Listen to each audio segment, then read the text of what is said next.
एक घना जंगल था जहाँ सभी जानवर मिलजुल कर रहते थे। लेकिन जंगल का राजा शेर भास्कर बहुत ही घमंडी था। वह रोज जंगल के किसी न किसी जानवर को पकड़कर खा जाता और सबको डरा कर रखता। एक दिन सभी जानवर इकट्ठे हुए और तय किया कि अब इस अत्याचार को रोकना होगा।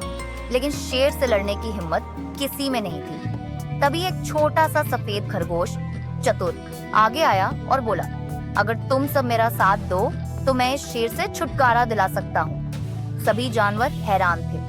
तू, एक छोटा सा खरगोश, भला शेर को कैसे हरा सकता है? चतुर मुस्कुराया और बोला, यही तो मेरी योजना है। अगले दिन चतुर शेर के पास गया और धीरे धीरे सांस लेते हुए बोला, महाराज, मुझसे बहुत बड़ी गलती हो गई। मैं आपके भोजन के लिए आ रहा था, लेकिन रास्ते में मुझे एक और शेर मिल गया। शेर भड़क गया, क्या इस जंगल में दूसरा शेर? यह असंभव है। वह कहाँ है? चतुर ने सिर झुकाकर कहा, वह एक गुफा में छिपा है और कह रहा था कि अब यह जंगल उसका है।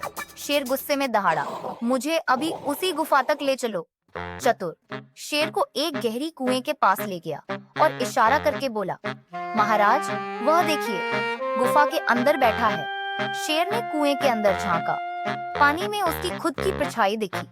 उसे लगा कि वाकई कोई और शेर है। गुस्से में उसने दहाड़ मारी और परछाई ने भी दहाड़ मारी। अब शेर ने गुस्से में छलांग लगा दी और तड़ाम, वह कुएं में गिर गया। सभी जानवर खुशी से उछल पड़े, हम आजाद हैं, हमारा जंगल अब सुरक्षित है।